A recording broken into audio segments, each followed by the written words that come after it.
So for me, before being her husband, we're like a long time colleague and very good friends. So আমাদের জন্য না রিলেশনশিপটা just বিয়ের পর খুব একটা চেঞ্জ হয় না, because it's fail like a long standing friend. I know her for a long time. So it's a very comfortable zone to work with. And এটার কারণে আমাদের ওভারঅল ওয়ার্ক স্ট্রাকচারটা অনেক সুবিধা হয়ে গেছে। অ্যান্ড সেকেন্ড অ্যাডভান্টেজ, একই অফিস। থার্ড অ্যাডভান্টেজ, আমিও কন্টেন্ট বানাই, ও কন্টেন্ট বানাই।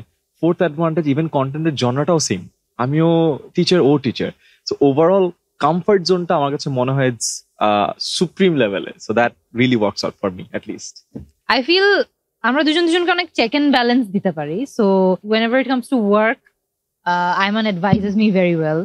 Whenever it comes to his content, আমিও খুব ruthlessly যদি ও কিছু একটু weird করে ফেলা, যেটা অন্য কেউ বলবে না তুমি বলতে পারো। We both continue to inspire each other to go to the next stage.